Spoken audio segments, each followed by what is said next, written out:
I raised my daughter to believe she could be anything, so explain to me why I found her homeless, holding a newborn, convinced she deserved it. This story is inspired by real-life submissions. Names and identifying details have been changed. I saw my daughter sitting on a curb outside a shelter in Columbus, Ohio, holding a baby I didn't know existed. She was staring at the pavement like she was trying to disappear into it. The baby, maybe 3 months old, was wrapped in a blanket that looked clean but worn. Brianna's hair was pulled back in a messy ponytail, and her jacket had a rip near the shoulder. She looked thin. Too thin. I'd been driving past on my way to the pharmacy when I spotted her. At first, I thought my eyes were playing tricks. But then I saw the way she held that baby, protective, exhausted, like she'd been carrying the world on her back for months. I pulled over so fast I nearly hit the curb. "Brianna!" She flinched. Actually flinched. Like hearing her own name was a threat. When she looked up at me, her eyes went wide, then filled with something I couldn't quite place. Shame, maybe. Fear, definitely. She turned her face away, clutching the baby tighter. "Mom," she whispered, "you shouldn't be here." A couple walking past slowed down, staring. The woman leaned toward her husband and murmured something. I caught the words confused and poor thing. I wasn't sure if she meant Brianna or me. Before I could say anything else, a man in a bright yellow vest came out of the shelter. He had a clipboard and that overly patient look people use when they think you're too old to understand what's happening. "Ma'am," he said, speaking slowly, enunciating every word like I was hard of hearing. "Are you looking for someone? We can help you find your way if you're lost." "I'm not lost," I said. "That's my daughter."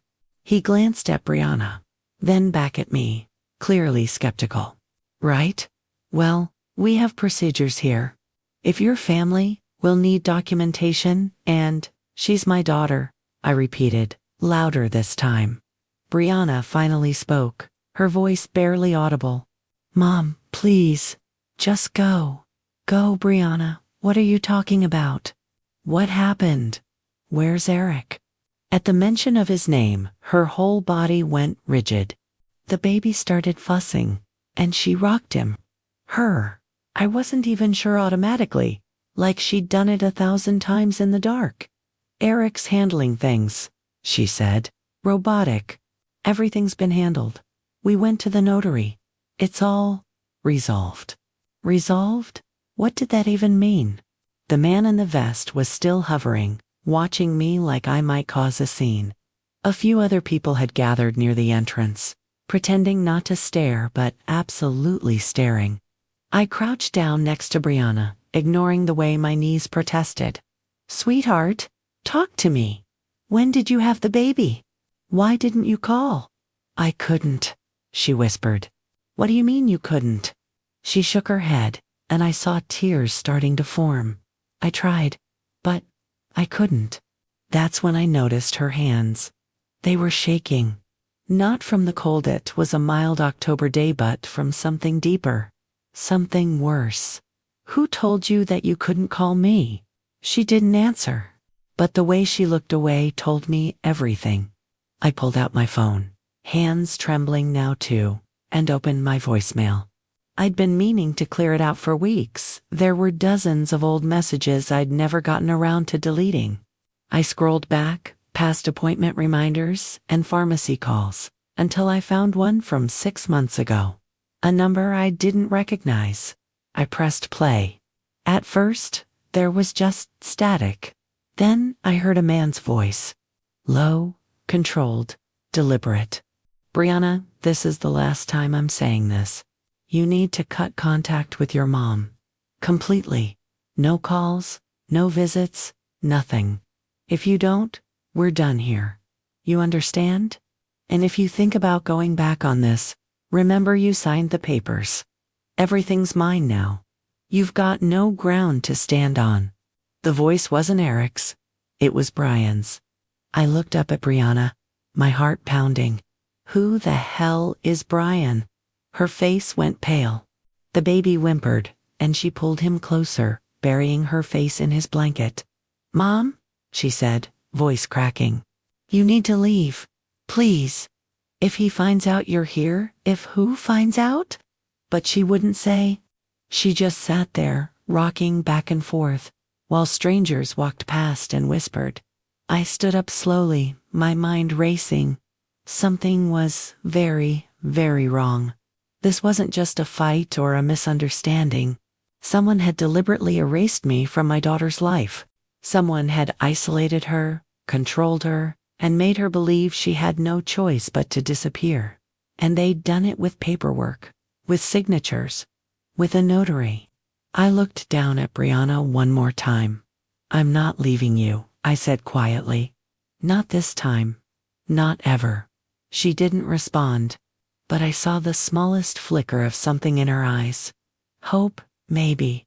Or maybe just exhaustion. I walked back to my car, hands still shaking, and sat behind the wheel. I pulled out my phone again and opened my calendar.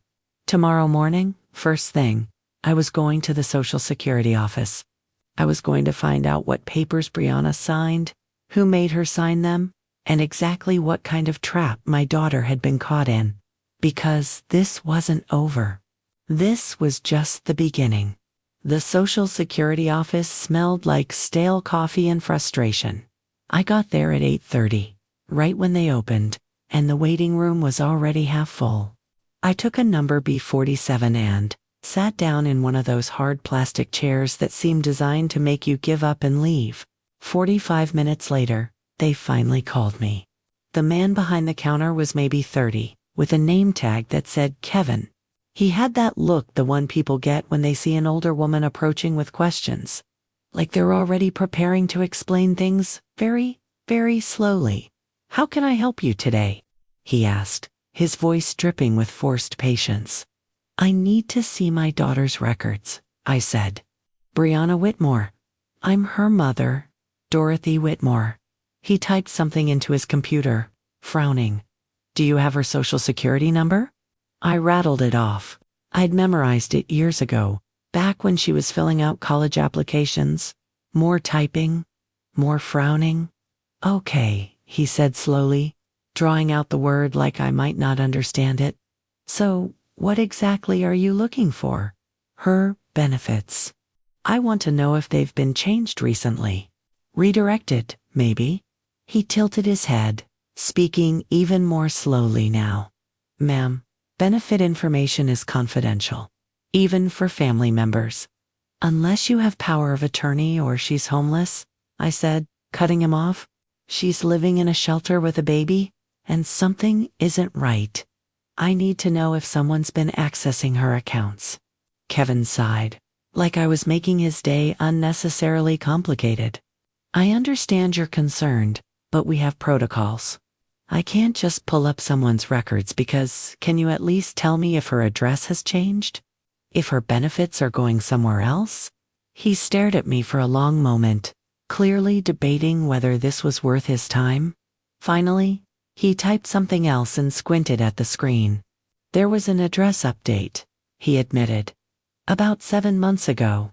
7 months. Right around when Brianna stopped calling. "What's the address?" "I can't give you that."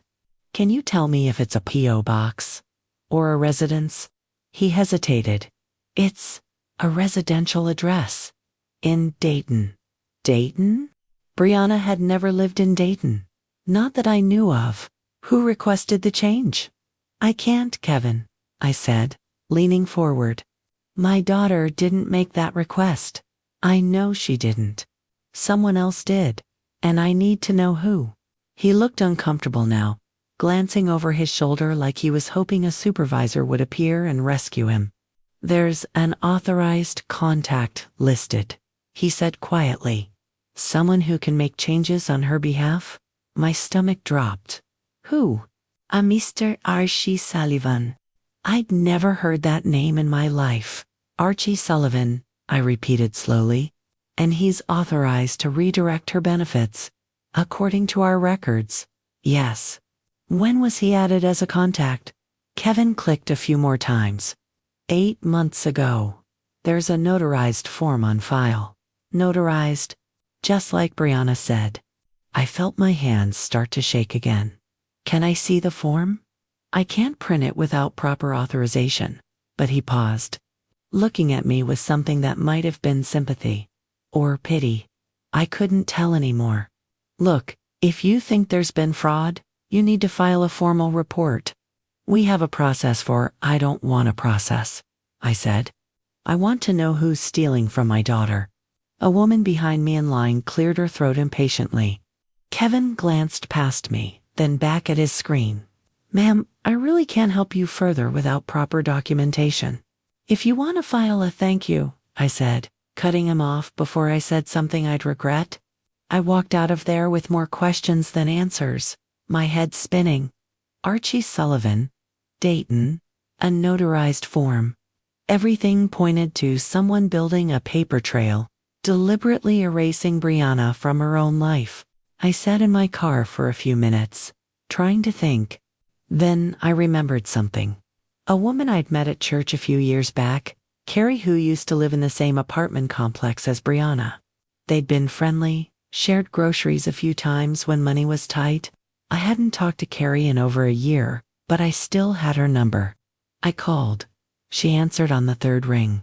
Dorothy? Oh my God. It's been forever. How are you? I need to ask you something, I said. About Brianna. There was a pause.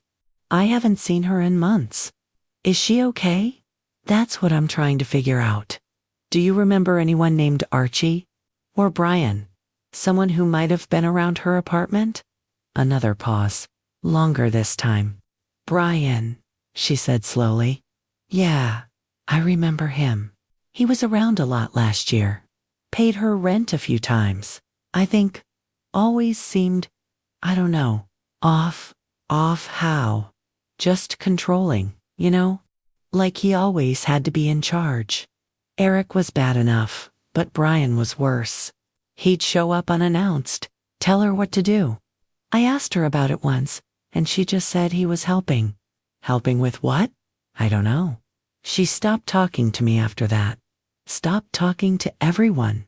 Really? My chest tightened. Carrie, do you still live in that building? Yeah, same place. Can I come by today? Sure. I'm home all afternoon. I drove straight there, my mind racing the whole way. When I pulled up, the building looked exactly the same brick exterior.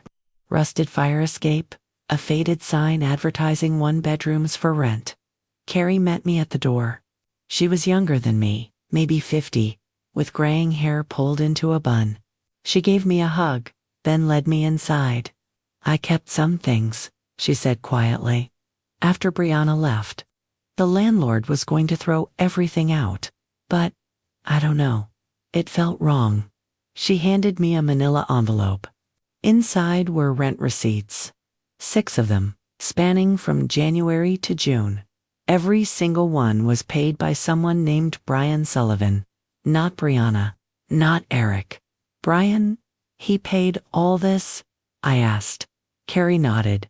Every month. Always in cash. And he always made sure the landlord knew it was his money, not hers. Like he wanted everyone to know she owed him. I stared at the receipts, my hands trembling. There's something else, Carrie said. She pulled out her phone and scrolled through her photos. I took this a few months ago. I don't know why. I just... I had a bad feeling. She showed me the screen. It was a photo of Brianna's apartment door. Taped to it was a handwritten note. No visitors. No calls. No exceptions. BB for Brian. I felt sick. Dorothy, Carrie said gently. What's going on? I didn't answer right away. I just sat there, staring at those receipts, at that note, at the evidence of someone systematically erasing my daughter. I don't know yet, I finally said. But I'm going to find out. The Social Security office smelled like stale coffee and frustration. I got there at 8:30, right when they opened, and the waiting room was already half full. I took a number B47 and sat down in one of those hard plastic chairs that seemed designed to make you give up and leave. 45 minutes later, They finally called me. The man behind the counter was maybe 30, with a name tag that said Kevin. He had that look the one people get when they see an older woman approaching with questions. Like they're already preparing to explain things very, very slowly.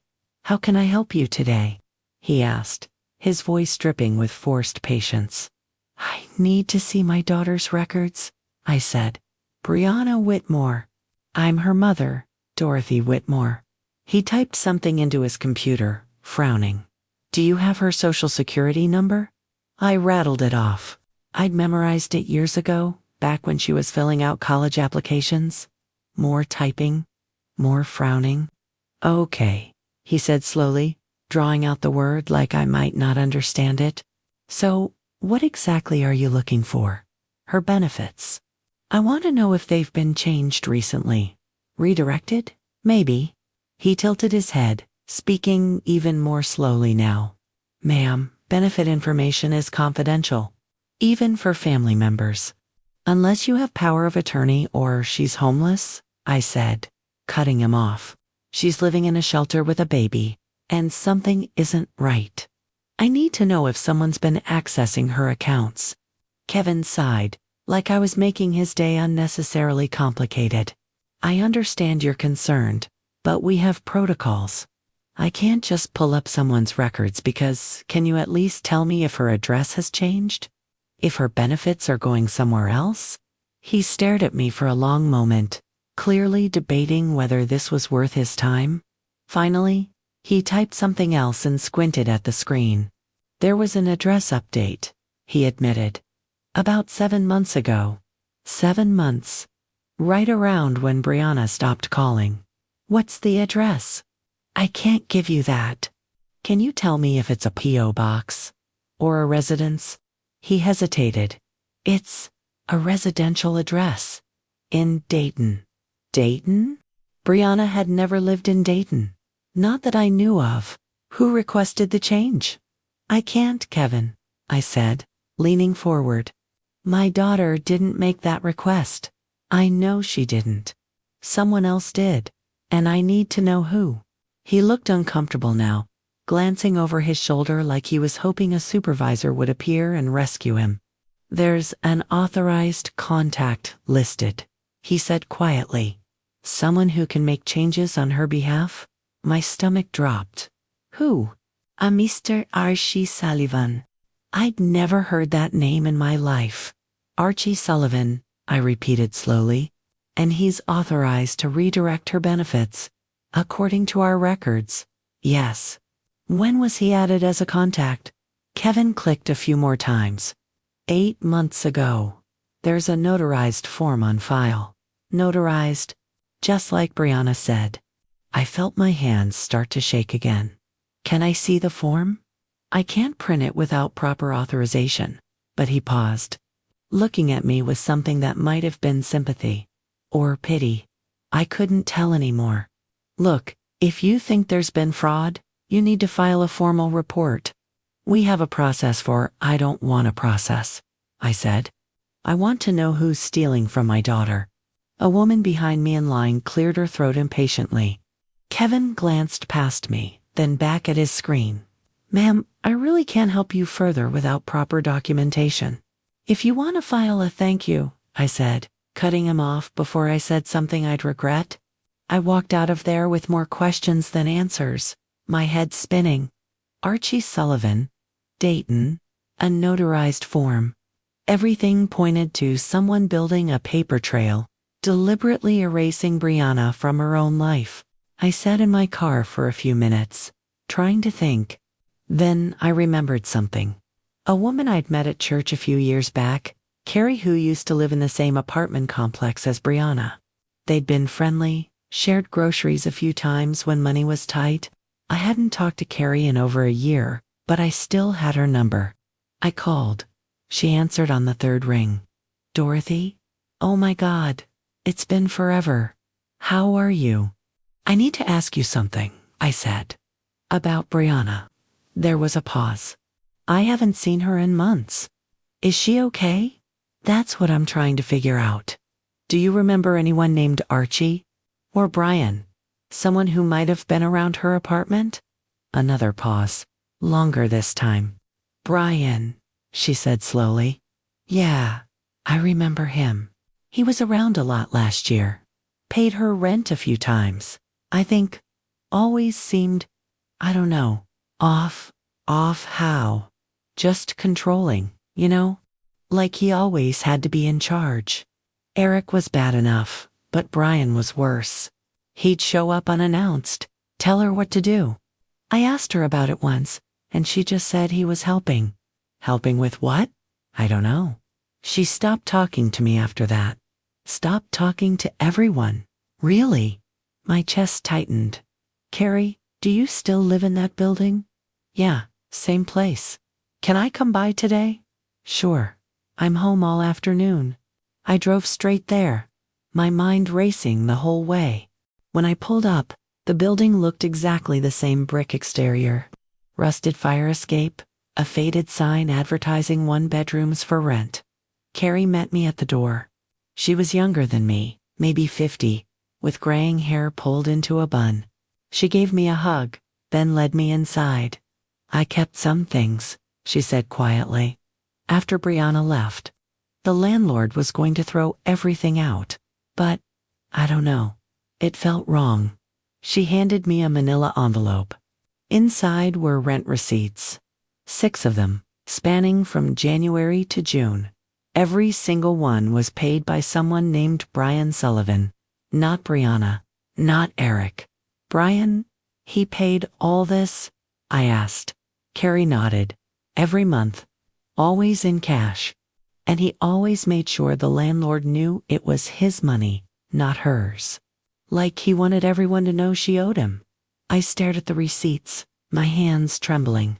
There's something else, Carrie said. She pulled out her phone and scrolled through her photos. I took this a few months ago. I don't know why. I just... I had a bad feeling. She showed me the screen. It was a photo of Brianna's apartment door. Taped to it was a handwritten note. No visitors. No calls. No exceptions. BB for Brian. I felt sick. Dorothy, Carrie said gently. What's going on? I didn't answer right away. I just sat there, staring at those receipts, at that note, at the evidence of someone systematically erasing my daughter. I don't know yet, I finally said, but I'm going to find out. I hadn't been to Brianna's old apartment in over a year. The last time I visited, we'd had coffee in her tiny kitchen, talked about nothing important, made plans for Thanksgiving. She seemed tired but okay. Or maybe I just wanted to believe she was okay. Now, standing outside the empty unit, I realized how much I'd missed. The building manager, a man named Mr. Kowalski, took forever to find the right key. He kept muttering about paperwork, barely looking at me. You said you're her mother? He asked. Yes. He unlocked the door but didn't step inside. You know, we get a lot of older ladies coming around, confused about who lived where. Happens more than you'd think. I bit my tongue. When did she move out? May, I think. Her boyfriend handled everything. Eric, nay, the other one, Brian, paid everything in cash, cleaned the place himself. Very organized guy. The apartment was completely bare. No furniture, no pictures, nothing. Just faint marks on the walls and the smell of bleach. She'll leave anything behind? Not that I saw. Brian took care of it all. He checked his watch. You need anything else? No, thank you. He left, and I stood there alone in that hollow space. I tried to remember how it used to look, the couch by the window, the bookshelf she'd painted blue, the photos of us from when she was little. All gone. I called Carrie. Did you see them moving out? Not really. But I heard them late at night. 2, 3 in the morning. Brian giving orders, telling Eric what to pack. Did Brianna say anything? I only saw her once. She looked exhausted. I asked if she needed help, and she said Eric was handling it. But she wouldn't look at me. Just like at the shelter. I was about to leave when someone spoke behind me. You must be Dorothy. I turned. A woman in scrubs stood in the doorway, hospital ID clipped to her pocket. I'm Carrie Dennison. I live 2 doors down. I heard you were asking questions. Wait, this wasn't the same Carrie. I'm sorry, do I know you? No, but I know Brianna. And I'm glad someone's finally looking for answers. She stepped inside, glancing around. I found something you need to see. She handed me a folded paper. A bank statement. Brianna's account? Dated April. The balance was $11,347. I stared at the number. She had this much? Had? Look at the next page. I flipped it over. May's statement showed $216. Over $11,000 gone in 1 month? For transfers, Carrie said, pointing. All to an account ending in 7,739. April 8th, 10th, 15th, 22nd. Right when she stopped calling anyone. My chest felt tight. Who owns that account? I don't know. But I remember Brian bragging to the landlord about buying investment property. Said he got a great deal on a down payment. She paused. He said it right around when this money disappeared. I felt sick. There's more, she continued. I'm a nurse at Riverside Hospital. Brianna came through the ER in March. Dehydration, exhaustion. She was 8 weeks pregnant. March. That would make her about 6 months along by the time I found her at the shelter. Did you see her? Briefly. Eric was with her. Wouldn't let her talk to anyone alone. Kept saying she was fine, just working too hard. Carrie's voice dropped. But I saw her face. Dorothy. She was terrified. Did you report it? Her expression hardened. I tried. The charge nurse said older nurses tend to overreact. Told me to focus on my own patients. Of course she did. Can you get those records? Not officially, but I know someone who might help. Give me a day. After she left, I stood there holding the bank statement, trying to make sense of it all. Brianna had money. Enough to leave. Enough to start over. Then, suddenly, it was gone. Transferred to an account she didn't control while Eric and Brian made sure she had no way to fight back. They'd isolated her from friends, emptied her bank account, made her completely dependent. And when she got pregnant when she was most vulnerable, they'd tightened their grip even more. I pulled out my phone and searched for Brian Sullivan. Dozens of results. LinkedIn profiles, property records, news articles about real estate deals in Dayton. One article from May caught my eye. Local investor expands portfolio with multi-unit purchase. The photo showed a man in his 40s, smiling beside a for sale sign.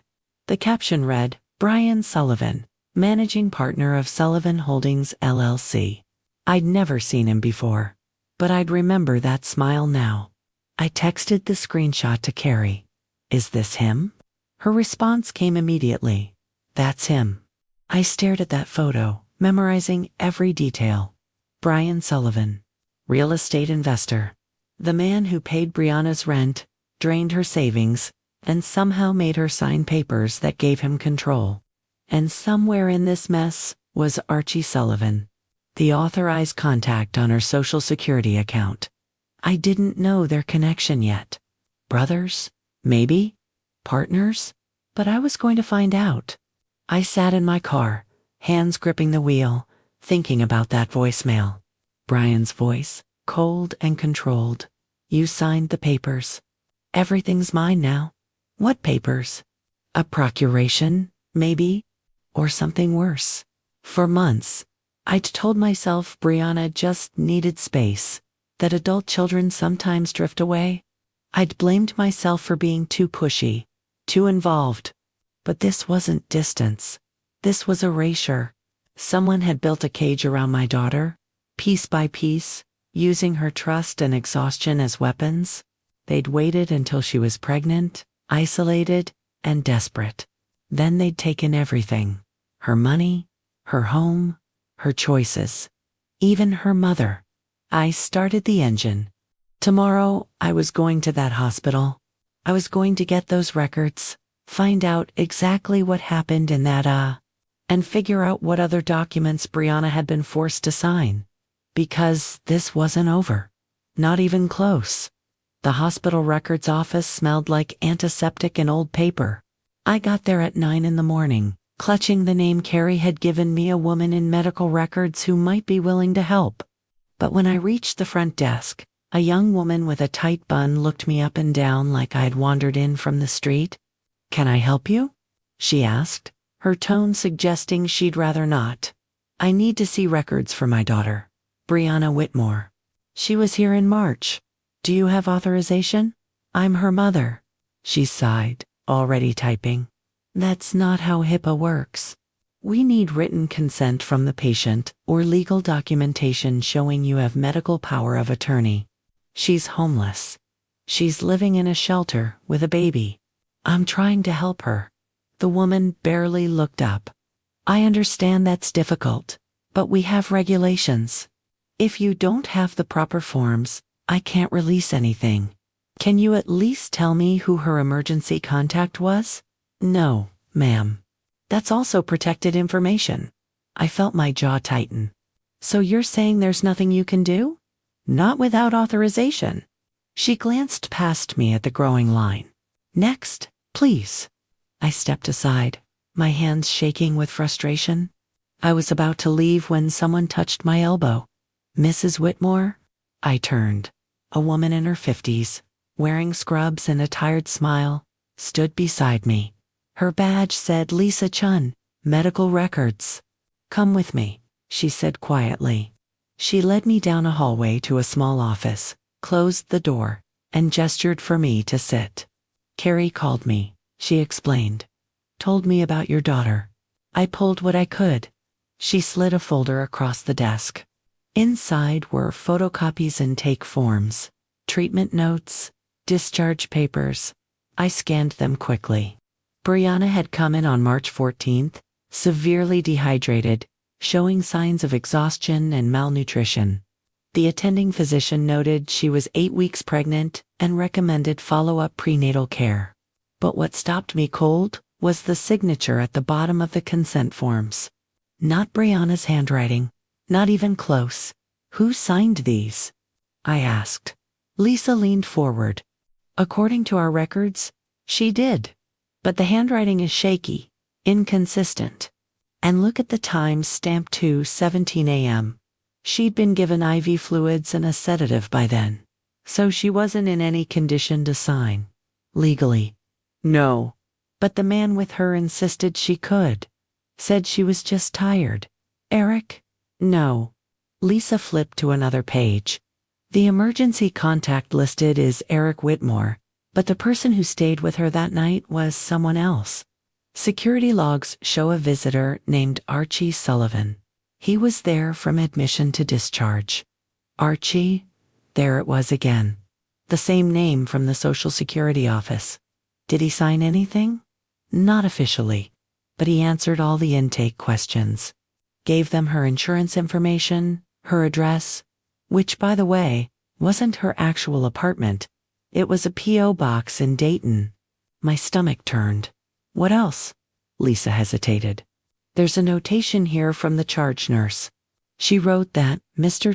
Sullivan requested all follow-up appointments be scheduled through him because Brianna's mother was, quote, elderly and often confused about medical details." I closed my eyes, trying to keep my composure. "He specifically said that?" I asked. "It's right here in the notes. He told the staff you had memory issues and that Brianna didn't want you involved in her care because it would stress you out. They'd poised the well before I even knew there was a problem. Is there anything else?" Lisa pulled out another sheet. "This is the insurance claim. Brianna's policies should have covered most of the visit, but someone changed the billing address 3 weeks before she came in.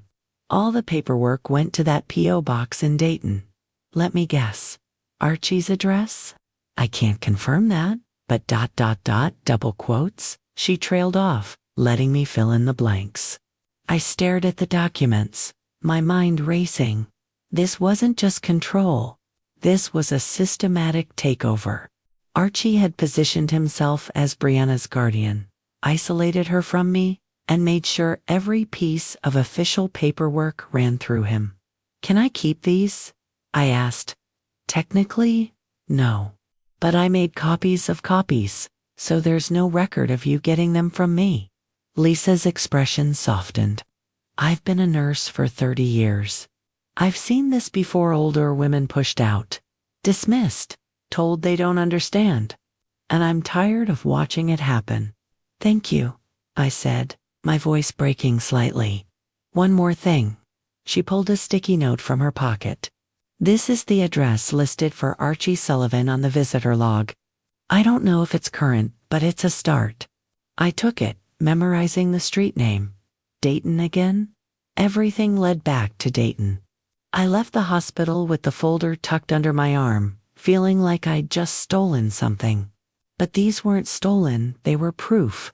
Proof that Brianna had been manipulated while sedated. Proof that Archie had lied about me too, medical staff. Proof that someone had been planning this for months, maybe longer. I sat in my car and pulled out my phone. I needed a lawyer. Not just any lawyer, someone who understood elder abuse, financial exploitation, and medical fraud. I did a quick search and found a legal aid clinic downtown. They had a program for family advocacy cases. I called, explained the basics, and managed to get an appointment for the next day. Then I looked at the address Lisa had given me. Part of me wanted to drive to Dayton right now, knock on Archie's door, and demand answers. But I knew that would be a mistake. I needed to be smart about this. Strategic. Still, I couldn't shake the image of Brianna lying in that hospital bed, barely conscious, while Archie stood over her telling nurses I was too old and confused to be trusted.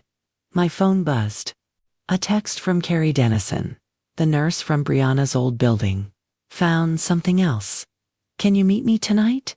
I replied immediately. "Yes." "Where?" "Coffee shop on 5th Street. 7 o'clock. I spent the rest of the day organizing everything I had: bank statements, rent receipts, hospital records, Social Security notes. I made a timeline, marking every date something suspicious had happened. April. Money disappeared from Brianna's account. March. Hospital visit, Archie listed as contact. February, address changed with Social Security. January. Brian started paying rent. It was a pattern, a deliberate, carefully executed plan to strip my daughter of everything. That evening, I met Carrie at the coffee shop. She slid into the booth across from me, looking nervous. "I shouldn't be showing you this," she said, pulling an envelope from her bag. "But I can't just sit on it." Inside was a photocopy of a legal document, a limited power of attorney, dated February 9th, granting Archie Sullivan temporary authority to handle Brianna's medical and financial decisions. Temporary. For 90 days. Except it had been extended, twice, with signatures that looked nothing like Brianna's usual handwriting. "Where did you get this?" I asked. Brian left a box in the storage unit downstairs when he cleared out Brianna's apartment. The landlord was going to trash it, but I grabbed it first. This was inside, along with some other paperwork. "What other paperwork?" She pulled out more pages. Lease agreements, insurance forms, even a copy of Brianna's birth certificate. Everything someone would need to take over another person's life. "Carrie," I said slowly, "this is identity theft. I know. And medical fraud. I know." I looked up at her, feeling the weight of it all. "We need to take this to the police. Will they believe us?" Two older women accusing a respected real estate investor. She had a point, but I didn't care. "They'll believe the documents," I said. I drove home that night with the envelope on the passenger seat, my mind spinning. Tomorrow, I'd go to the legal aid clinic. I'd show them everything: the hospital records, the power of attorney, the bank statements. I'd make them see what I saw. But tonight, I just sat in my driveway, staring at my dark house, thinking about Brianna. My daughter, who'd worked so hard to build a life, who'd trusted the wrong people, who'd been systematically erased by men who saw her vulnerability as an opportunity, and who now sat in a shelter, convinced she'd failed me. I pulled out my phone and texted her, even though I knew she might not respond. I love you. I'm not giving up, and you didn't fail me. The message showed as delivered, but no reply came. I sat there for another 10 minutes, waiting, hoping. Then I went inside, made myself tea I didn't drink, and started preparing for tomorrow. Because this fight was just beginning. The coffee shop near the shelter was nearly empty when I met Brianna there. She'd finally agreed to see me after 3 days of texts. She sat in the corner booth, the baby asleep in a carrier beside her, looking like she hadn't slept in weeks. "Mom, you shouldn't have come," she said before I even sat down. "I'm your mother. Where else would I be?" The waitress came over, a young woman who looked annoyed that we were taking up a booth. She glanced at Brianna, then at me, her expression shifting to something like pity mixed with impatience. "What can I get you ladies?" she asked, speaking slowly to me like I might not understand the menu. "2 coffees," I said, "and whatever she wants to eat." Brianna shook her head. "I'm not hungry. When's the last time you ate?" She didn't answer. The waitress shifted her weight, clearly wanting to move on to other tables. "She'll have the soup and sandwich special," I said firmly. After the waitress left, Brianna looked down at her hands. They were red and chapped, like she'd been washing them obsessively. "I'm sorry," she whispered. "For what? For this. For everything. I know you're disappointed in me. Brianna, look at me." She didn't. "Sweetheart, please." Finally, she lifted her eyes.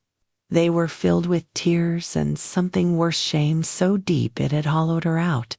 "I failed you," she said. "I had a good job, a place to live, and I threw it all away.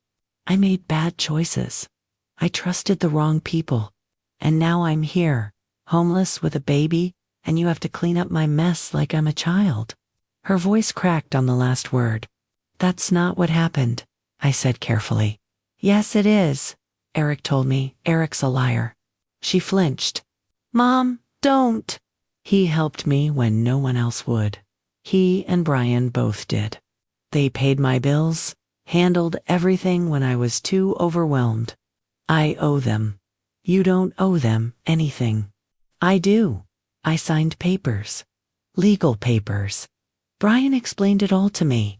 He said you'd get confused if you tried to help, that it would stress you out, and I didn't want to burden you with stop, I said, more sharply than I intended. The baby stirred. Brianna immediately rocked the carrier, her movements automatic, practiced. "Brian told you I'd get confused?" I asked.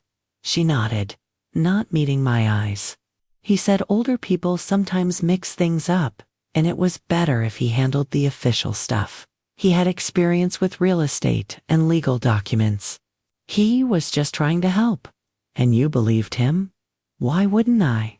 He was Eric's friend. He seemed nice. And I was so tired, Mom. I couldn't think straight." The waitress returned with our coffees, setting them down with barely concealed irritation. She looked at Brianna's worn jacket, at the baby carrier, at me, and I saw judgment flash across her face. After she left, I reached across the table and took Brianna's hand. "Sweetheart, listen to me. You didn't fail. You were set up. What are you talking about? Brian Sullivan, Archie Sullivan. They've been systematically stealing from you and isolating you from anyone who might help." She pulled her hand back. "That's not Mom. You don't understand. Brian helped me. He loaned me money when I needed it. He didn't loan you money. He took yours. No, I was broke. My account was empty. He showed me the statements. Your account had over $11,000 in April. By May, it was gone. Transferred to an account ending in 7,739. Her face went pale. "How do you know that?" "I've been doing research. Talking to people. looking at documents. I pulled out my phone and showed her the photo of the bank statement. "This is your account, Brianna. Look at the dates."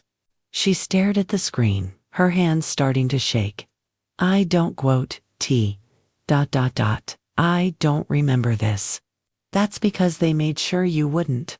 They isolated you, controlled your information, and then told you that you couldn't trust your own memory.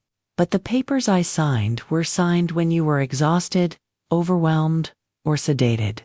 I saw your hospital records from March.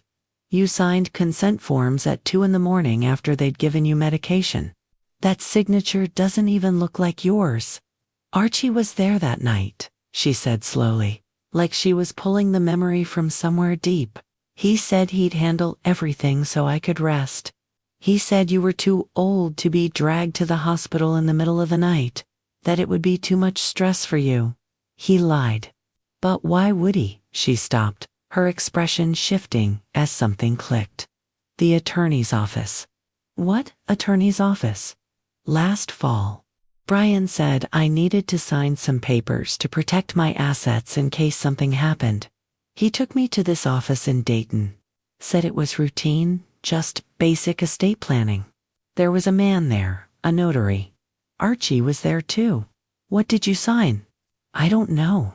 I mean, Brian explained it, but I was so overwhelmed with work and everything. He said it was just paperwork for my protection. He said ... She trailed off, her face crumpling. "He said you'd worry if I told you that older parents sometimes get anxious about these things unnecessarily." There it was again. That poisonous suggestion that I was too old, too fragile, too confused to be trusted with the truth. "Did you get copies?" I asked. "Brian said he'd send them, but he never did. I asked a few times, and he said they were in storage, that he'd get them when I needed them." The baby started fussing. Brianna lifted him out of the carrier, holding him close, her movements gentle, despite the tremor in her hands. "Mom," she whispered, "what have I done?" "You survived," I said. "That's what you did. You survived manipulation and abuse, and now we're going to make sure they can't do it to anyone else." She looked at me, tears streaming down her face. I was so ashamed. "I thought I'd ruined everything. I thought you'd be so disappointed." "I'm not disappointed. I'm furious. But not at you." The waitress brought the food, setting it down with a loud clatter. Brianna didn't touch it. "I need you to tell me everything," I said. "Every document you signed, every conversation you remember, every time they told you not to contact me. Can you do that?" She nodded slowly. "I think so." "Good. Because tomorrow, we're going to a lawyer, and we're going to start fixing this." J.E. Legal Aid office was in a strip mall between a dollar store and a tax preparation service. I'd called ahead, explained the situation in brief, and they'd squeezed us in for a morning appointment. Brianna sat beside me in the waiting room, bouncing the baby nervously while forms trembled in her hands. "Name?" the receptionist asked when we approached. "Dorothy Whitmore. I called yesterday about my daughter." The woman barely looked up. "Have a seat. Mr. Patterson will be with you shortly." 20 minutes later, a man in his 60s emerged from a back office. He wore a rumpled suit and had the tired eyes of someone who'd heard every story twice. "Mrs. Whitmore," he said, extending his hand. "I'm George Patterson." We followed him into a small office crammed with file boxers and outdated furniture. He gestured for us to sit, then settled behind his desk with a legal pad. "So," he said, looking at me over his reading glasses, "you mentioned financial exploitation on the phone. Walk me through what's happened." I started from the beginning, finding Brianna at the shelter. The voicemail from Brian, the Social Security changes, the bank transfers. I showed him the documents Carrie had given me, the hospital records, the rent receipts. He listened, occasionally jotting notes, his expression unreadable. When I finished, he sat back and studied the papers for a long moment. "These are serious allegations," he finally said. "But I have to be honest with you. Cases like this are difficult to prove, especially when the victim is young and appears to have signed documents willingly. She was coerced, I said. I believe you. But from a legal standpoint, we need to demonstrate that coercion. The signatures on these forms, even if they're shaky, might be challenged as valid consent given under stress rather than duress. Brianna's voice was barely audible. I didn't understand what I was signing. Patterson looked at her directly for the first time. Did anyone explicitly threaten you? Eric said, if I didn't cooperate, I'd lose everything. That no one would believe me because I was unstable. That my mom was too old to help anyway. Did he say this in writing? Text messages? Emails? She shook her head. He always said it in person. Brian too. They were careful. Patterson sighed, the sound of someone who'd seen this pattern before. That makes it harder, but not impossible. He pulled out a fresh legal pad and started asking questions. Detailed, specific questions about dates, locations, witnesses, documents. Who was present when she signed the power of attorney? Where exactly was the notary's office? What bank held the account the money was transferred to? Had she ever given explicit permission for Archie to be listed as her emergency contact? Brianna answered as best she could, but I could see her confidence faltering with each I don't remember and I'm not sure. After 40 minutes, Patterson set down his pen. Here's what I can tell you, he said. You have enough for me to start building a case? The bank transfers, the unauthorized changes to Social Security benefits, the medical records showing she signed forms while sedated? That's all evidence of potential exploitation. Potential? I asked. Unfortunately, yes. We'll need more to make this stick. Specifically, we need to establish a clear pattern of control and financial benefit to the perpetrators. He looked at Brianna. Do you have any documentation from that attorney's office in Dayton? Any copies of what you signed? Brian said he'd send them, but he never did. That's convenient for him. Patterson made another note. We'll subpoena those records. But I need to warn you this is going to take time. Months, possibly. And there's no guarantee we'll recover the money. I don't care about the money, I said. I care about protecting my daughter and her baby. That I can help with. We can file for an emergency protective order and request immediate suspension of any powers of attorney that were granted. We can also notify the bank and Social Security of suspected fraud. He pulled out a stack of forms. I'll need you both to sign these. They authorize me to act on your behalf and request records from the relevant institutions. As we started filling out paperwork, Patterson's phone rang. He glanced at the screen and held up a finger. Excuse me one moment? He stepped into the hallway. Through the thin walls, I could hear his muffled voice, though not the words. Brianna looked at me, her eyes red. Mom, what if this doesn't work? It will. But what if it doesn't? What if they prove I signed everything willingly? What if the court decides I'm just some stupid girl who made bad choices? You're not stupid. You were targeted. That's not how people see it. They see a young woman with a baby living in a shelter and they think I'm the problem. Before I could respond, Patterson returned. His expression had shifted, more alert now. That was interesting, he said, sitting down. I just got a call from an attorney representing Eric Whitmore. Apparently, word got out that you're seeking legal counsel. My stomach dropped. How? Small legal community. Someone at the court probably mentioned it. He tapped his pen against the desk. The attorney claims Eric has documentation proving all transactions were authorized. They're threatening to file harassment charges if we proceed. That's a bluff, I said. Maybe. But it tells me they're worried. People don't lawyer up this fast unless they have something to hide. He leaned forward, his expression hardening. Here's what we're going to do. We file everything to DATHA. Protective order, the fraud reports, the subpoenas. We move fast and we move hard before they have time to destroy evidence. How long will that take? Brianna asked. I can have the initial filings done by end of business. The protective order hearing will be scheduled within 72 hours. But I need you to understand something. He looked at both of us seriously.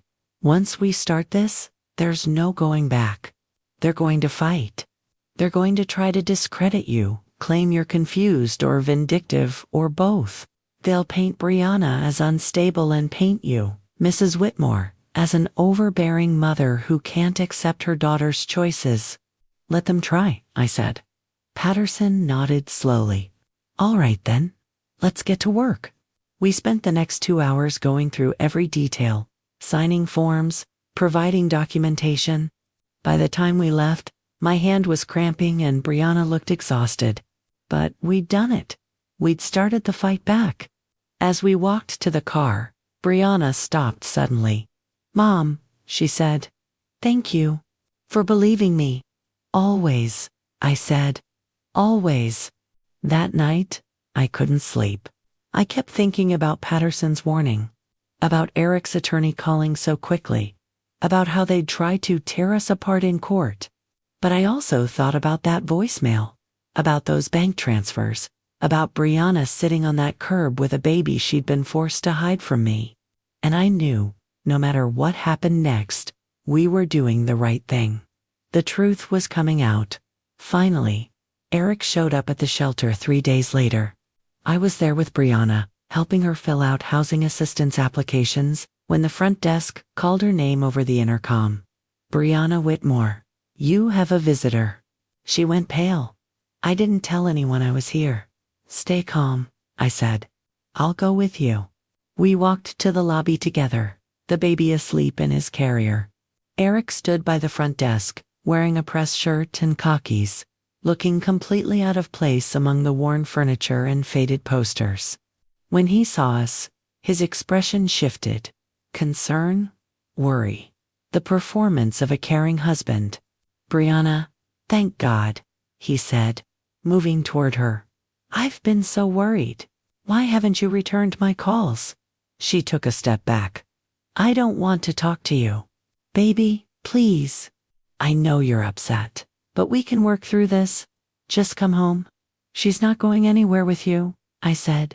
Eric's eyes flicked to me, and for just a second, I saw something cold beneath the surface. Then the concerned expression returned. Mrs. Whitmore, I understand you're protective, but this is between me and my wife, your wife, who you left homeless with a newborn. That's not what happened. He turned back to Brianna, his voice softening. You know that's not what happened. You left on your own. I've been trying to find you for weeks. That's a lie, Brianna said, but her voice wavered. A shelter employee approached a middle-aged woman with a clipboard and a skeptical expression. Is everything all right here? She asked. Everything's fine, Eric said smoothly. I'm just here to pick up my wife and son. There's been a misunderstanding. She's not leaving, I said. The employee looked uncomfortable. Ma'am, I appreciate your concern, but if she's legally married to this man and there's no restraining order, there will be, I interrupted. We filed for a protective order 3 days ago. Eric's jaw tightened.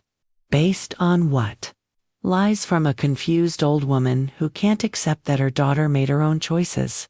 There it was. The mask slipping. I have documents, I said.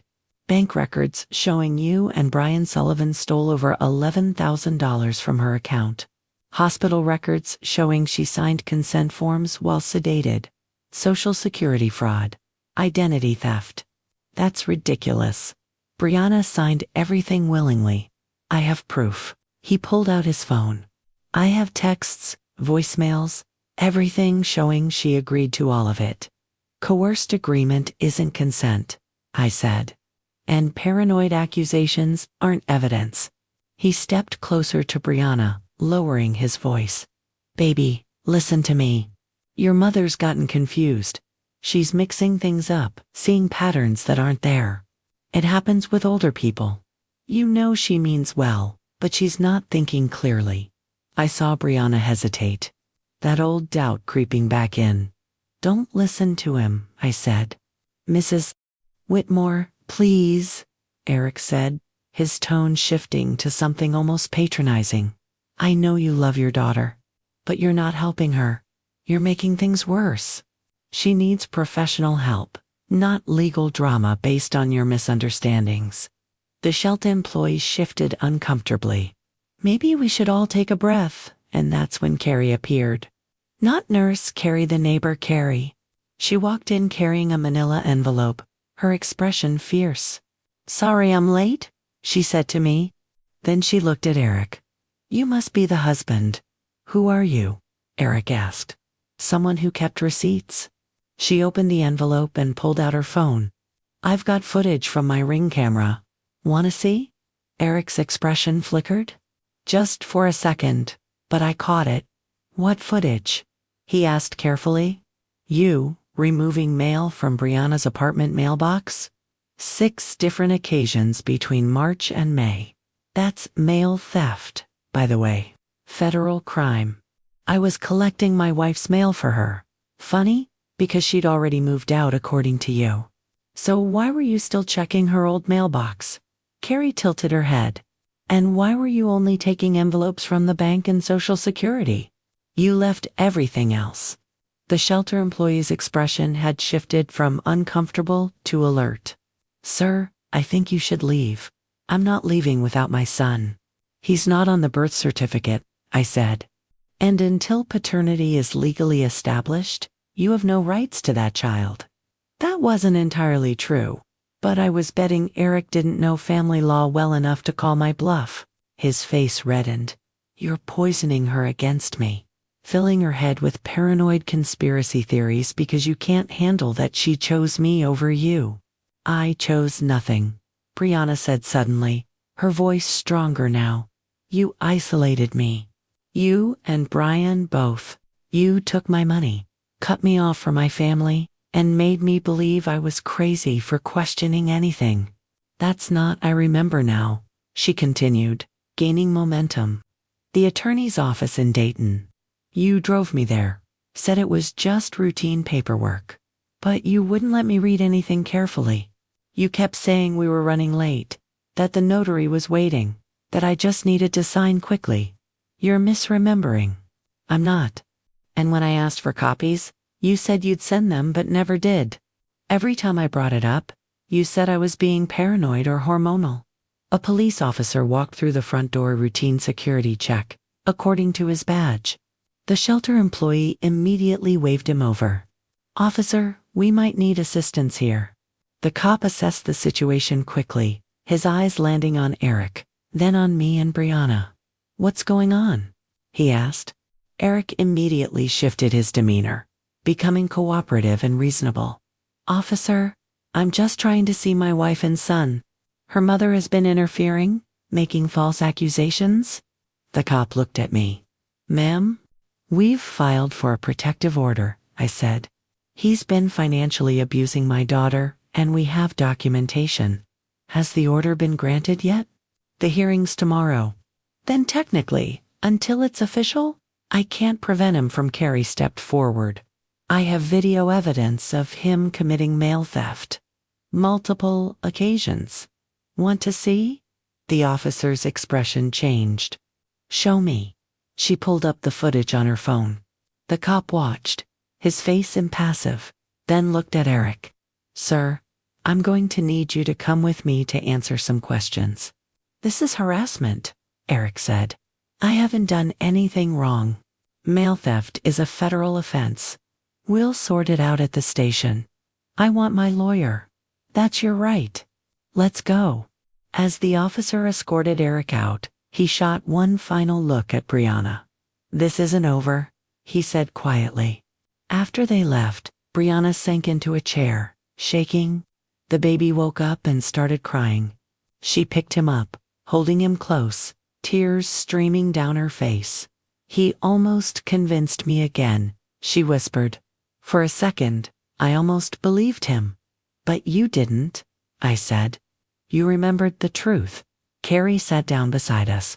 The Ring camera footage is real, by the way. But there's more.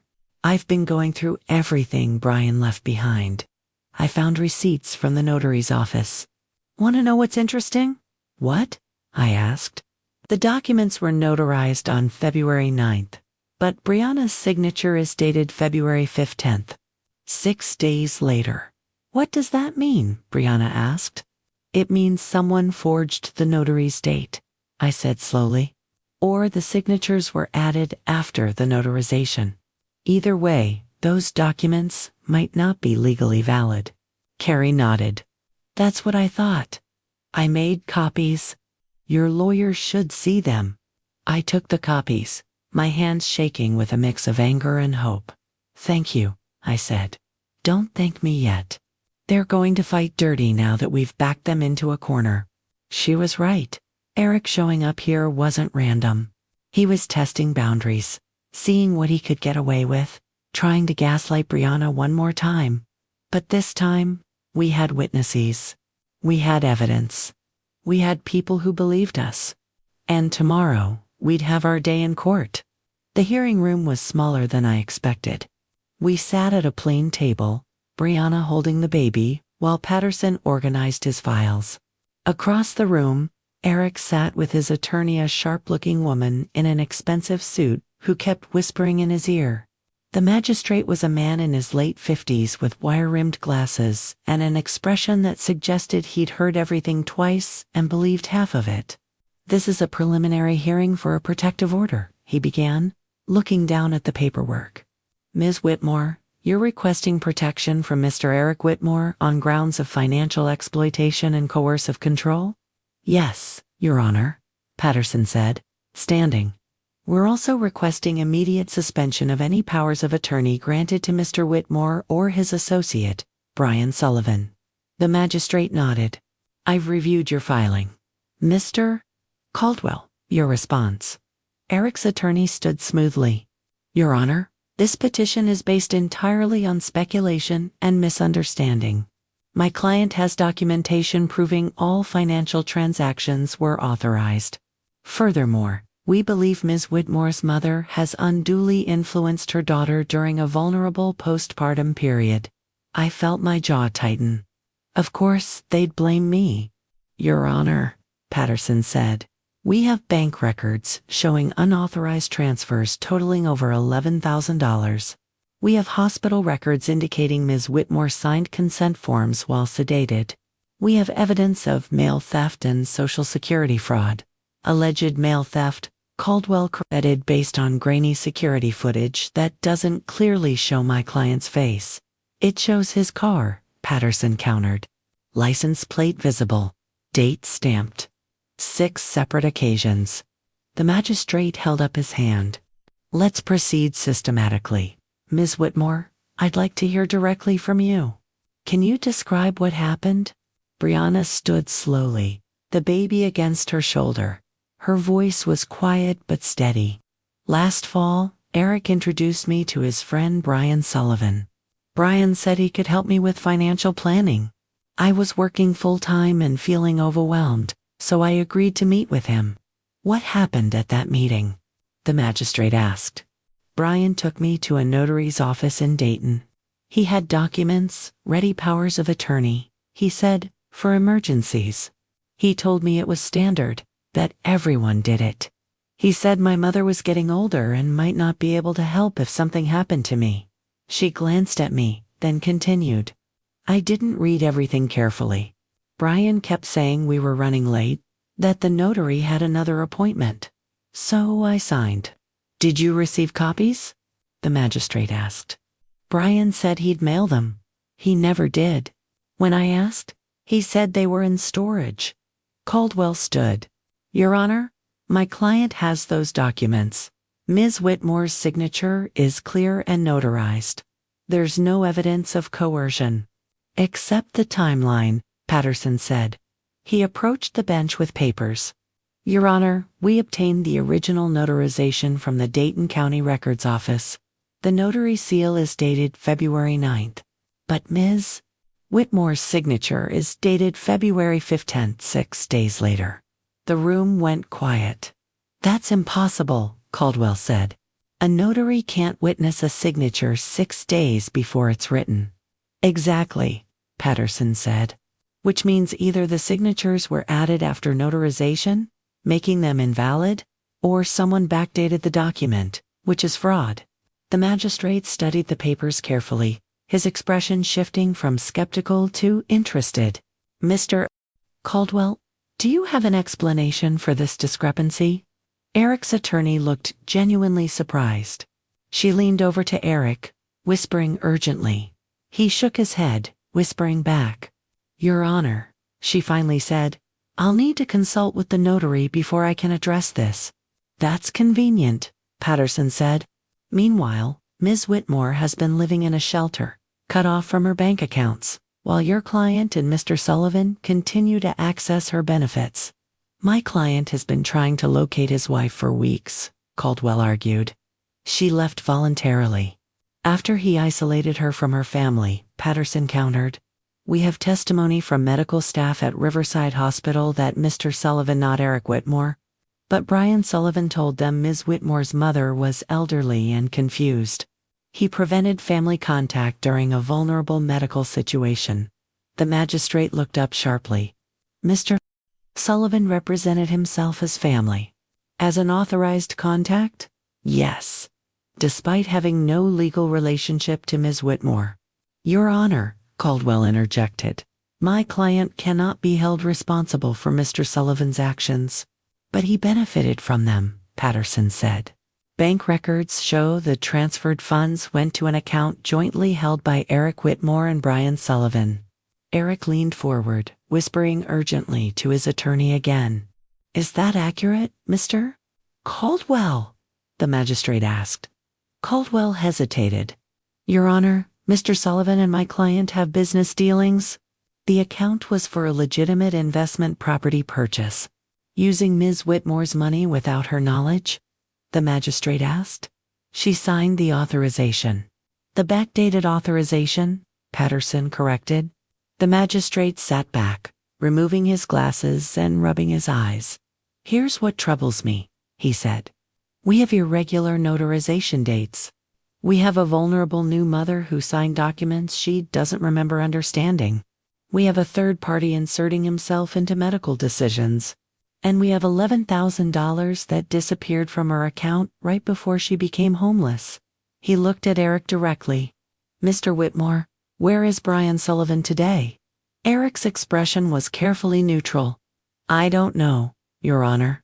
We haven't spoken in several weeks. Convenient, Ms. Whitmore. When did you last see Mr. Whitmore? When did you last see Mr. Ig? Sullivan Brianna thought for a moment. July. Right before I went to the shelter. He came to the apartment Eric and I were staying in. He was angry about something about paperwork, I think.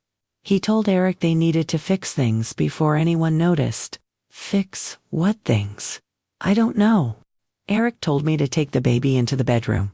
When I came out, Brian was gone, and Eric was acting strange. The next day, Eric said we had to leave the apartment immediately. Why? He said the lease was up, but I found out later he just stopped paying rent. The magistrate made notes, his expression growing darker.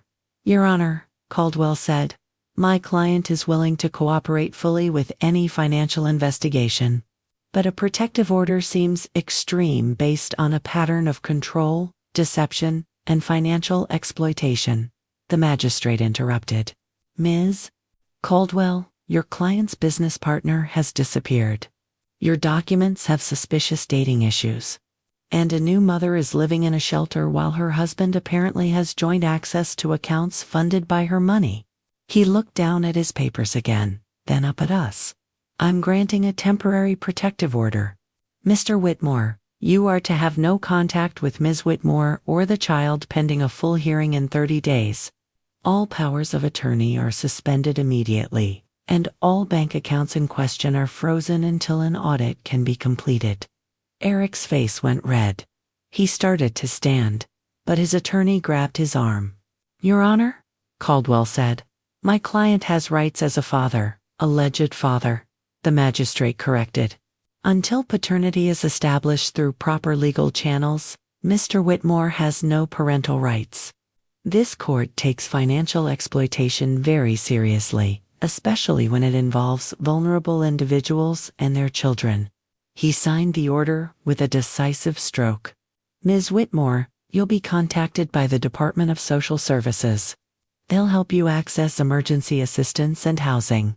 The court is also ordering a forensic audit of all financial transactions between you and Mr. Whitmore or Mr. Sullivan dating back 1 year. Thank you, Your Honor, Patterson said.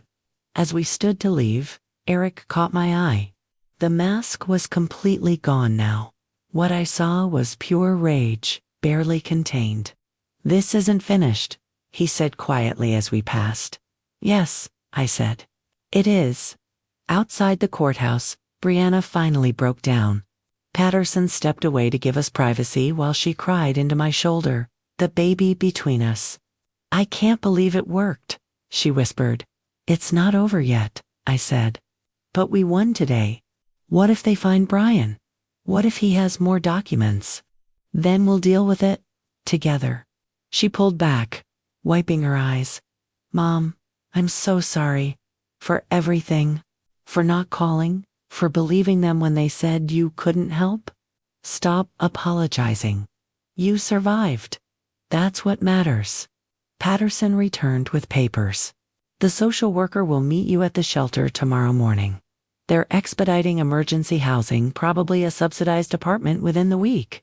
What about the money? Brianna asked. The audit will take time. But with this order, they can't touch anything else. And if we prove fraud, you'll get restitution. And Eric? If he violates this order, he goes to jail. He knows that. We walked to my car, exhausted but lighter somehow. The truth was officially recognized now. We weren't crazy. We weren't confused. We were victims of a calculated scheme, and the system finally believed us.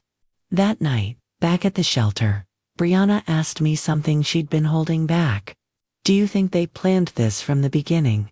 Eric and Brian. I thought about the timeline, the careful steps, the way they'd positioned everything. Yes, I said. I do. Why me? Because you were kind, trusting, and you had something they wanted. Money, control. She looked down at her sleeping baby. I won't let anyone do this to him. No, I agreed. You won't. The full hearing was scheduled for October 23rd, exactly 30 days after the temporary order. Patterson called the morning before to go over our strategy. They're going to come at you hard, he warned. Caldwell's already filed a motion to dismiss, claiming Brianna's mental state makes her testimony unreliable. Based on what? I asked. Postpartum complications. They're saying she's confused, depressed, easily influenced by you. My stomach turned. That's disgusting. That's their play. They'll paint you as an overbearing mother who can't accept that her daughter grew up and made her own choices.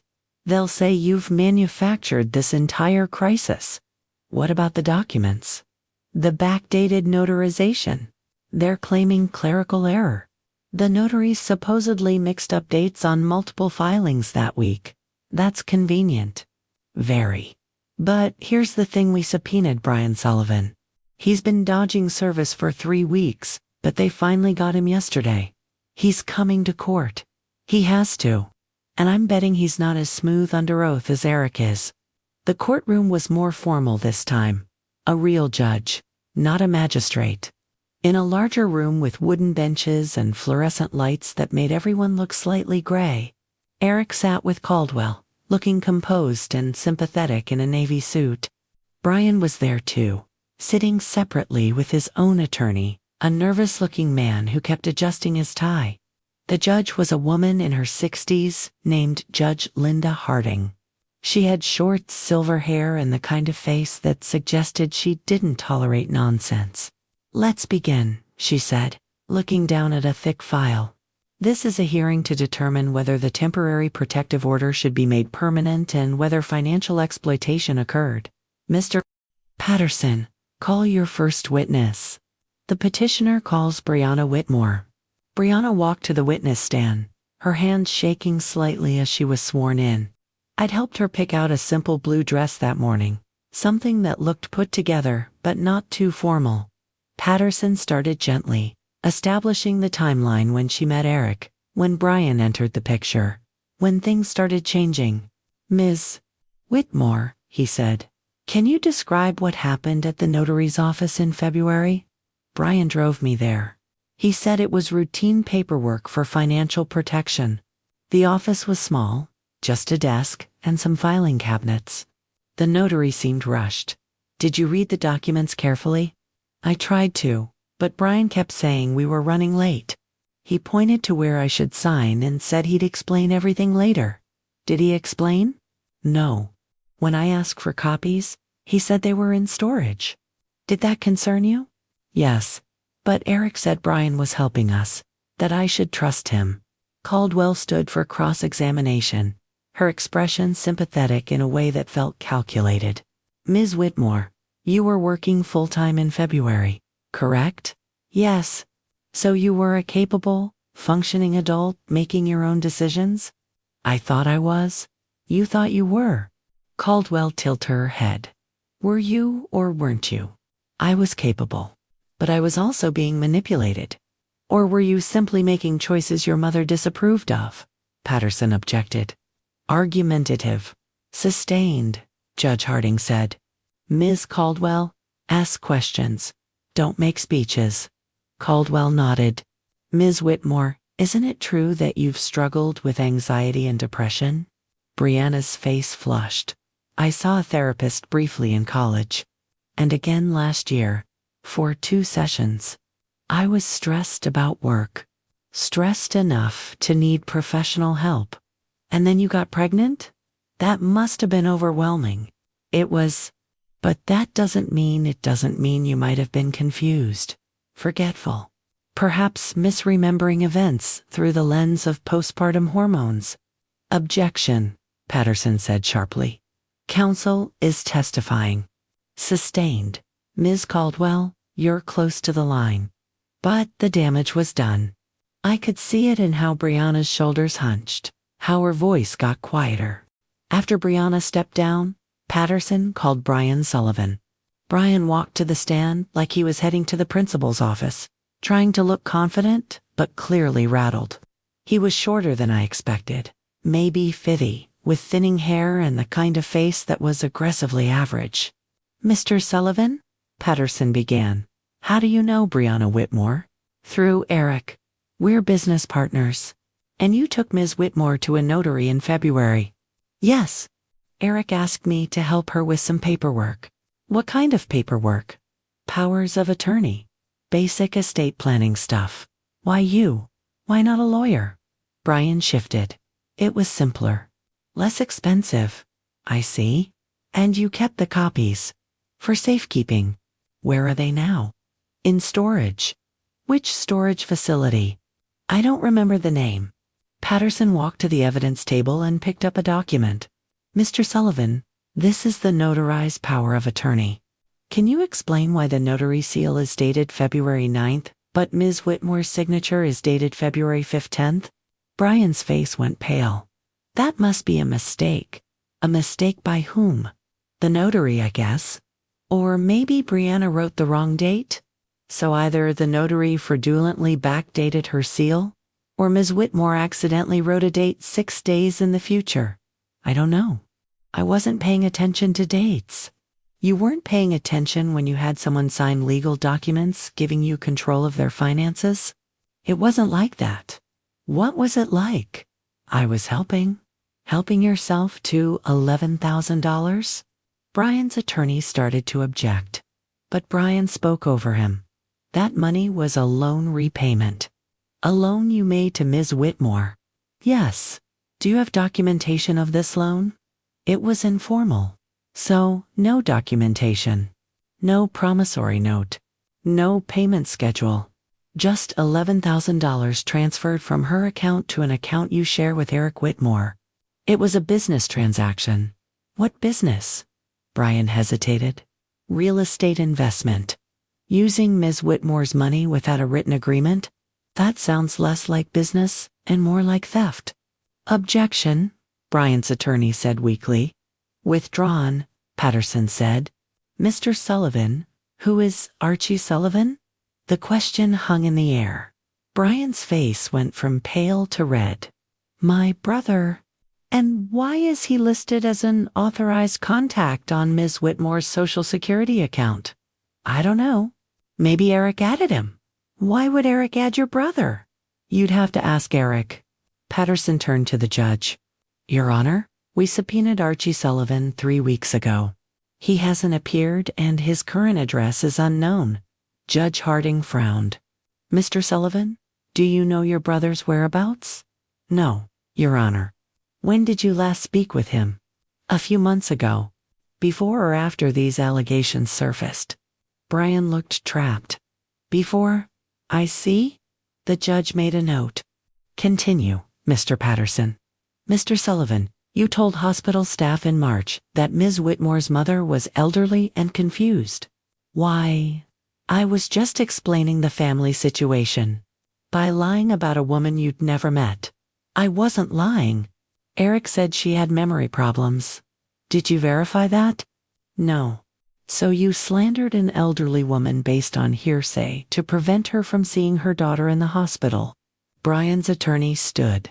Objection, Your Honor. This is harassment. Overruled. Answer the question, Mr. Sullivan. I was trying to help Brianna. She was upset, and I thought her mother would make it worse. Or you wanted to keep Ms. Whitmore isolated so she couldn't discover what you and Eric were doing to her daughter. That's not no further questions. The hearing continued for another hour. More witnesses, more documents, more back and forth. But the critical moment had passed. Brian had cracked. His story had holes. And Archie's convenient disappearance looked exactly like what it was. Consciousness of guilt. Finally, Judge Harding called for a 15-minute recess. When she returned, her expression was set. I've reviewed the evidence and testimony carefully, she began. The financial transactions in question show a clear pattern of exploitation. The discrepancies in document dating suggest fraud. The isolation of the victim from family support is textbook coercive control. She looked directly at Eric and Brian. The protective order is made permanent. All powers of attorney are permanently revoked. I'm ordering full restitution of the $11,000 plus interest within 90 days. Additionally, I'm referring this matter to the county prosecutor for potential criminal charges. Eric's face went blank. Brian looked like he might be sick. This court will not tolerate financial abuse of vulnerable individuals. Judge Harding continued. Ms. Whitmore, you'll receive information about additional support services. This hearing is concluded. The gavel came down. It was over. 3 months later, I stood in Brianna's new apartment watching her unpack boxers. It wasn't Mucha One bedroom in a subsidized complex on the east side, but it was hers. Clean walls, working appliances, a window that actually opened. The baby was asleep in a bassinet she'd gotten from a church donation program. Mom, you don't have to help, she said, pulling dishes from a box. You've done enough? I want to. She smiled, and for the first time in months, it reached her eyes. The restitution check had come through 2 weeks earlier. $11,000 plus interest, exactly as Judge Harding ordered. Eric and Brian had fought it until the last possible moment, but their attorneys finally convinced them that criminal charges would be worse. Archie was still missing. The police had a warrant out, but he'd apparently left Ohio entirely. Patterson said it didn't matter. The case was solid without him. Brianna had started therapy. Real therapy, with a counselor who specialized in financial abuse and coercive control. She was learning words for what had happened to her. Gaslighting, isolation, exploitation. She was learning it wasn't her fault. The Social Security office called, she said, organizing silverware in a drawer. They fixed everything. Benefits are going to the right address now, and they removed all the unauthorized contacts. That's good. The woman I spoke with was actually nice this time. Apologized for how I was treated before. She paused. Said they're implementing new training about elder abuse and family exploitation. Progress, I said. Because of you. Because you didn't give up. I folded a dish towel, not trusting myself to speak. I keep thinking about that day at the shelter, Brianna continued. When you found me, I was so ashamed. I thought I'd failed you completely. Thought you'd look at me with disappointment. Never. But you didn't. You just saw me. Really saw me. Not as someone weak or stupid, but as someone who needed help. Her voice cracked. Do you know how long it had been since anyone just saw me? I set down the towel and pulled her into a hug. The baby stirred but didn't wake. I see you, I whispered. I've always seen you. We stood like that for a long moment, mother and daughter, putting ourselves back together, piece by piece. Later, we sat on her second-hand couch drinking tea while the baby slept. Brianna had her laptop open, scrolling through job listings. Medical billing companies are hiring, she said. I've got an interview next week. That's wonderful. It's entry level. Less than I made before. But it's something. It's a start. She closed the laptop. Mom, can I ask you something? Anything. How did you know? When you saw me at the shelter, how did you know something was wrong and not just ... me screwing up my life? I thought about it carefully. Because I know you. Because the story didn't make sense. And because I've lived long enough to recognize when someone's trying to make me doubt what I see with my own eyes. The ageism thing. Yes. They kept calling me confused, saying I was too old to understand. That's how I knew they were hiding something. When someone works that hard to discredit you, it means you're onto the truth. Brianna nodded slowly. I'm sorry I believed them when they said that about you. You were surviving. That's all you could do. I want to be stronger. For him. She glanced at the baby. I want him to grow up seeing his mother set boundaries. Stand up for herself. Not let anyone control her. You're already doing that. Am I though? I still wake up sometimes thinking I hear Eric's voice, telling me I'm remembering things wrong, that I'm being dramatic. That'll fade. It takes time. How much time? As much as you need. She smiled sadly. You're patient with me. Always. The baby woke then, making small, hungry sounds. Brianna picked him up, settling into the rhythm of feeding and soothing. I watched her, seeing both the girl she'd been and the woman she was becoming. I've been thinking about names, she said. For him. I never officially registered one. What are you considering? Something strong. Something that means he's his own person, not connected to Eric or any of that. That sounds right. Maybe Thomas. Or James. Both good names. She looked at me. Or maybe something that honors the people who actually showed up, who believed me. I felt my throat tighten. We'll figure it out, I said. You've got time. As evening came, I helped her set up the baby's corner secondhand crib, donated blankets, everything clean and safe. It wasn't the nursery she'd probably imagined when she first got pregnant, but it was honest. No lies. No hidden motives. Before I left, Brianna walked me to the door. Thank you, she said, for everything. For not giving up. For seeing through their lies. For being there when I couldn't be there for myself. That's what mothers do. Not all of them.